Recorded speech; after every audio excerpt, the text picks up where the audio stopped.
चलो दोस्तों, चलिए बेंथम के बारे में पढ़ते हैं।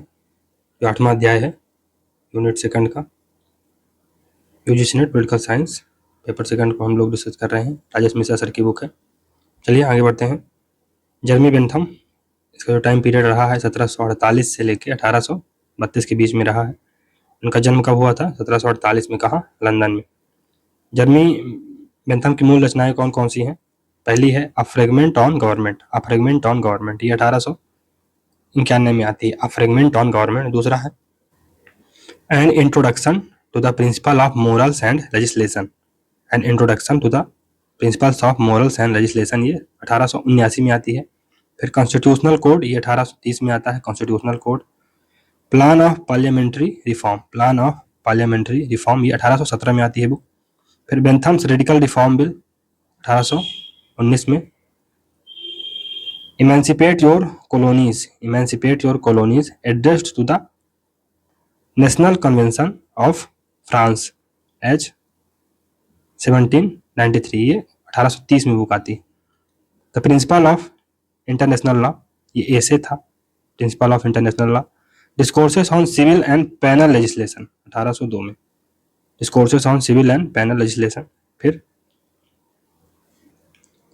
कैटेसिज्म ऑफ पार्लियामेंट्री रिफॉर्म, ये 1817 में बुक आती है। कैटेसिज्म ऑफ पार्लियामेंट्री रिफॉर्म। मूल विशेषताएं क्या हैं? तो बेंथम ने इंग्लैंड के अमूर्त विचारों का खंडन किया। तो जो अब्स्ट्रैक्ट आइडियाज हैं, अब्स्ट्रैक्ट आइडिया जो इंग्लैंड में प्रचलित थे, उनको बेंथम उनको खंडित करते हैं या उनका खंडन करते हैं। कौन कौन से अमूर्त विचार थे? प्राकृतिक अधिकार या नेचुरल राइट, सामाजिक समझौता सोशल कॉन्ट्रैक्ट, सामान्य इच्छा जर्नल बिल, ईसाई नैतिकता यानी क्रिश्चियन मोरालिटी। तो कुल मिला के बेंथम प्राकृतिक अधिकार नेचुरल राइट्स को क्रिटिसाइज करके लॉ को क्रिटिसाइज कर रहे हैं। सामाजिक समझौते में हॉब्स, लॉक, रूसो सभी आते हैं, तो उनको भी क्रिटिसाइज ही कर रहे हैं। जनरल बिल के माध्यम से रूसो को, और ईसाई नैतिकता ये भी है। तो उनके नवीन विचारों के कारण सेबाइन ने उन्हें दार्शनिक अमूलवादी कहा है। तो उन्हें रेडिकल दार्शनिक कहा है। किसने? रेडिकल फिलोसफर कहा है। किसने? सेबाइन ने। उपयोगितावाद यानी यूटिलिटेरियनिज्म। बेंथम उपयोगितावाद के पहले व्यवस्थित प्रतिपादक है। तो ये पहले सिस्टमैटिक थ्योरी दी है उपयोगितावाद की। हालांकि इसके पहले भी उपयोगितावाद का प्रयोग हुआ है, लेकिन सिस्टमैटिक रूप से बेंथम ने ही उसका प्रयोग किया है। उसने उपयोगितावादी मान्यता प्रतिपादित करते हुए कहा कि यदि सुखों की मात्रा समान हो तो पुष्पिन खेलना उतना ही अच्छा है जितना कि अच्छा काव्य पढ़ना। तो पुष्पिन एक्चुअली एक प्रकार का गेम होता है। Pushpin is as good as poetry. तो पोएट्री और पुष्पिन खेलने में कोई विशेष अंतर नहीं। मानव जीवन का मूल उद्देश्य सुख की प्राप्ति है तथा मानव दुख को कम से कम करना चाहता है। तो मानव अपने हैप्पीनेस को, अपने प्लेजर को इंक्रीज करना चाहता है और पेन को डिक्रीज करना चाहता है। बेंथम ने अपनी रचना an introduction to the principle of morals and legislation, ये 1879 में आती है, में लिखा कि मानव जीवन के दो स्वामी हैं, यानी दो मास्टर हैं। कौन कौन से? पहला है प्लेजर, दूसरा पेन। प्लेजर और पेन दो मास्टर हैं मानव जीवन में। ऐसा कार्य जो मानव को ज्यादा से ज्यादा सुख प्रदान करे वह उपयोगी है। तो जो मैक्सिमम हैप्पीनेस प्रदान करे वो काइंड ऑफ यूटिलिटी है एक व्यक्ति के लिए। वे सब काम अच्छे हैं जो सुख उत्पन्न करें। वह समाज अच्छा है जहां अधिकतम व्यक्तियों का अधिकतम सुख हो। तो maximum happiness of maximum number of people. Bentham के अनुसार सुख मात्रात्मक होता है, यानी जो प्लेजर है वो क्वांटिटेटिव होता है। प्लेजर को हम क्वांटिफाई कर सकते हैं, तो इस प्रकार प्लेजर क्वांटिटेटिव होता है। बेंथम एक उपयोगितावादी यानी यूटिलिटेरियन विचारक हैं। उपयोगितावाद को परिणामवाद भी कहा जाता है। तो उपयोगितावाद को बेसिकली कॉन्सिक्वेंशलिस्ट या कॉन्सिक्वेंशलिज्म भी कहा जाता है। बेंथम के सुख मापन की गणना को सुखवादी आकलन, तो एक विशेष काइंड ऑफ टर्म है जिसका बेंथम उपयोग करते हैं, फेलिसिफिक कैलकुलस, फेलिसिफिक कैलकुलेशन कहा जाता है। बेंथम के अनुसार सुख को मापने के निम्नलिखित मात्रक हैं। तो कौन कौन से मात्रक हैं जिनके माध्यम से सुख को मापा जा सकता है? तो तीव्रता, इंटेंसिटी, ड्यूरेशन, समयावधि, कितने समय तक सुख मिला, फिर सर्टेनिटी, निश्चितता, प्लेजर मिलने की निश्चितता क्या है, सर्टेनिटी क्या है, निकटता यानी प्रोपेंक्यूटी, फिर उर्वरक यानी कि फेकंडिटी, फिर प्योरिटी, उत्पादक, और मात्रा, एक्सटेंट, कितनी मात्रा शामिल है। बेंथम ने अधिकतम व्यक्तियों के अधिकतम सुख का विचार दिया, तो maximum happiness of maximum number of people.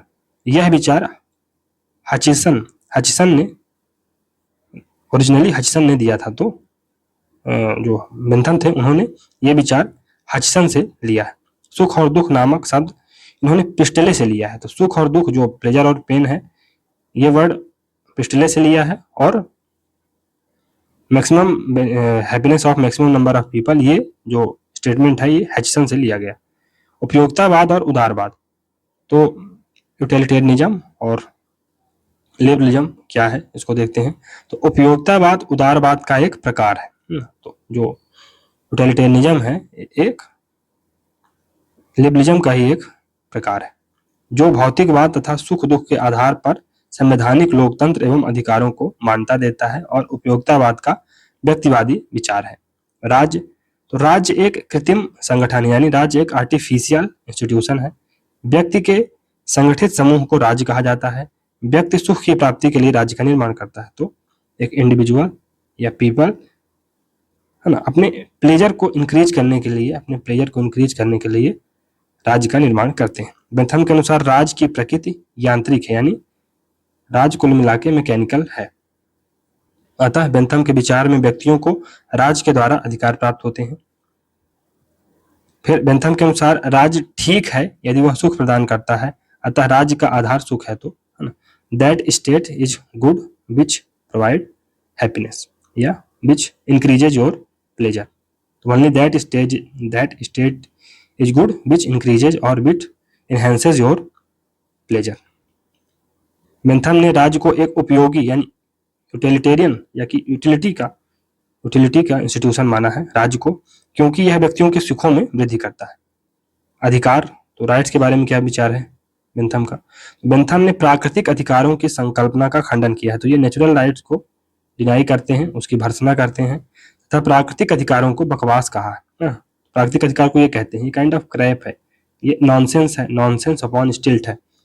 Bentham ने वैधानिक अधिकारों का सिद्धांत देते हुए कहा कि अधिकार राज्य द्वारा प्राप्त होते हैं। तो ये kind of legalistic theory of right देते हैं, और बेंथम का मानना था कि जो राइट्स हैं, rights are the creature of state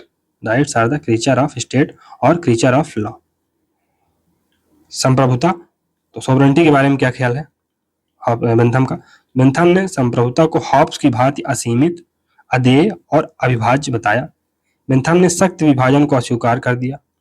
उन्होंने राज्य को वैधानिक संप्रभु यानी लीगल सॉवरेन डिक्लेयर किया। बेंथम के समर्थन में ऑस्टिन ने संप्रभुता का सिद्धांत दिया। तो जो ऑस्टिन ने सॉवरेनिटी का कॉन्सेप्ट देते हैं, और Austin more precisely monistic theory of sovereignty present करते हैं। तो बेंथम के समर्थन में ही, यानी उनके जो थॉट्स थे वो बेंथम से ही काइंड ऑफ प्रभावित थे। समाज यानी सोसाइटी के बारे में क्या सोचते हैं? बेंथम के अनुसार समाज व्यक्तियों का योग मात्र है, अतः उसके समाज की प्रकृति आणविक है, यानी ये एटोमिस्टिक व्यू ऑफ सोसाइटी देखते हैं। व्यक्ति का स्वभाव यानी नेचर ऑफ मैन, व्यक्ति ज्यादा से ज्यादा सुख प्राप्त करना चाहता है। कल्याणकारी राज्य का विचार, तो वेलफेयर स्टेट के बारे में क्या सोचते हैं बेंथम के विचारों में पहली बार राज्य के सकारात्मक कार्यों का वर्णन अंतर्निहित है।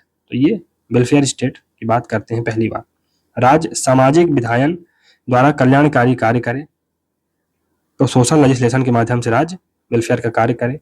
बेंथम ने राज्य के सकारात्मक कार्यों का उल्लेख तो किया, परंतु उसने राज्य की आर्थिक गतिविधियों में हस्तक्षेप का समर्थन नहीं किया। तो राज्य सोशल वर्क तो करे, सोशल अपलिफ्टमेंट करे, लेकिन इकोनॉमी में ज्यादा इंटरफेयर ना करे।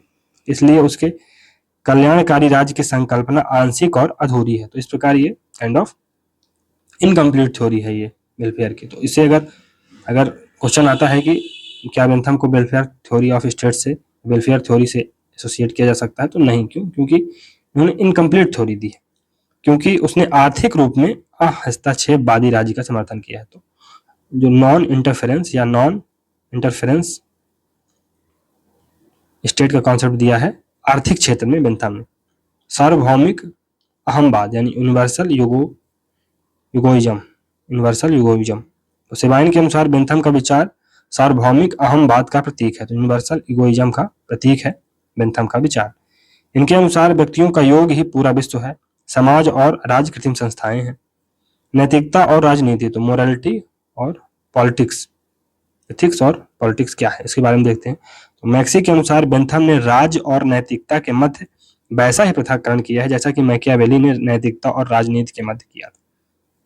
इसलिए सेबाइन ने उसे अमूलवादी दार्शनिक यानी रेडिकल फिलोसफर कहा है। क्यों? क्योंकि उसने ईसाई नैतिकता की मान्यताओं को पूर्णतः अस्वीकार कर दिया। शासन प्रणाली, तो बेंथम ने विलियम ब्लैकस्टोन एवं उनकी रचना the commentaries on the laws of England, जो कि 1771 में आती है, की आलोचना की। लोकतंत्र को उपयुक्त शासन प्रणाली बताया। बेपर ने बेंथम के लोकतंत्र को व्यक्ति स्वभाव के आधार पर स्वीकार किया। लोकतंत्र में अधिकतम लोगों का अधिकतम सुख प्राप्त होता है, तो maximum happiness of maximum people is insured in democracy. Bentham ने इतिहास, संस्कृति एवं सामाजिक विकास सभी मान्यताओं को उपेक्षित कर दिया। इसलिए बेपर ने उसे अमूर्तवादी अब्स्ट्रैक्ट कहा है। अब्स्ट्रैक्ट। बेंथम ने इतिहास, संस्कृति और सामाजिक विकास सभी मान्यताओं को उपेक्षित कर दिया, उनको धता बता दिया। इस प्रकार बेपर ने उसे अमूर्तवादी यानी अब्स्ट्रैक्ट कहा है। अब्स्ट्रैक्ट। मैकफर्सन ने बेंथम के लोकतंत्र को लोकतंत्र का संरक्षणात्मक मॉडल कहा है। तो प्रोटेक्टिव मॉडल ऑफ डेमोक्रेसी से एसोसिएटेड है कौन? बेंथम। और ऐसा कैटेगराइजेशन किसने किया है? मैकफर्सन ने किया है। सामाजिक सुधारक के रूप में योगदान, तो सोशल रिफॉर्मर के रूप में क्या योगदान रहा है बेंथम का, देखते हैं। तो वर्तमान युग में होने वाले सभी सुधारों पर बेंथम का प्रभाव है। बेंथम ने द थ्योरी ऑफ लेजिस्लेशन 1894 में लिखी थी, the theory of legislation. Bentham मूलतः सुधारवादी है, ये रिफॉर्मिस्ट है। वो दार्शनिक नहीं है, वो फिलोसफर नहीं है, ये रिफॉर्मिस्ट है, बल्कि सामाजिक सुधारों का दार्शनिक है। तो ये सोशल रिफॉर्म का फिलोसफर है। बेंथम के विचारों का मूल केंद्र सुधार है, शिक्षा के माध्यम से सुधार। बेंथम की जेल सुधार योजना को पेनोप्टिकन कहा जाता है। पेनोप्टिकन, इसका यूज बाद में मिशेल फूको ने भी किया है, इस कॉन्सेप्ट का उपयोग पेनोप्टिकन का पावर को शो करने के लिए। बेंथम ने एक व्यक्ति एक मत यानी वन मैन वन वोट का विचार प्रतिपादित किया है। कार्लाइल ने बेंथम के दर्शन को सुअर का दर्शन, पिग्स फिलॉसफी कहा है। पिग्स फिलॉसफी कहा। ऐसा क्यों कहते हैं? क्योंकि जो बेंथम है वो जो पोएट्री है, पोएट्री एक हायर चीज है ना। पोएट्री का नॉलेज हर व्यक्ति के पास नहीं होता है ना। पोएट्री समझने की ताकत हर व्यक्ति के पास नहीं होती है। तो पोएट्री को वो पुष्पिन, एक खेल जो छोटा मोटा, फॉर एग्जांपल पुष्पिन की जगह आप लूडो ले लीजिए, तो जो लूडो खेलने में जो मजा आता है वही पोएट्री करने में आता है। ये आपने जो हैप्पीनेस है उसको आपने क्वांटिटेटिव कर दिया, तो ये काइंड ऑफ अच्छी चीज नहीं है। बाद में मिल आते हैं तो उनको इस कॉन्सेप्ट को मिल रेक्टिफाई करते हैं और है ना बहुत सारे स्टेटमेंट देते हैं, तो उनको पढ़ेंगे हम। चलिए आगे बढ़ते हैं। तो बेंथम ने अपने विचार में कल्याणकारी राज्य का आधार रखा। उन्होंने राज्य के नकारात्मक कार्यों की बजाय राज्य के सकारात्मक कार्यों पर भी बल दिया। उन्हें सबसे बड़ा सामाजिक सुधारक माना जाता है। उन्हें ब्लैक स्टोन के विचारों का खंडन किया। तो बेंथम ने ब्लैक स्टोन के विचारों का खंडन किया। विधि या सामाजिक सुधारों का कोई भी ऐसा क्षेत्र नहीं है जहां बेंथम का प्रभाव न हो। सार्वभौमिक मताधिकार का समर्थन एवं मताधिकार शिक्षित व्यक्तियों को ही प्राप्त हो, महिलाएं शामिल नहीं हैं, ऐसा वो मानते हैं। गुप्त मतदान प्रणाली का समर्थन, संसद के कार्यकाल को 1 वर्ष तक सीमित करने का पक्षधर तथा लॉर्ड सभा यानी जो लॉर्ड सभा होती है, अपर हाउस एवं सम्राटों के शासन का ये विरोधी था। कौन? बेंथम।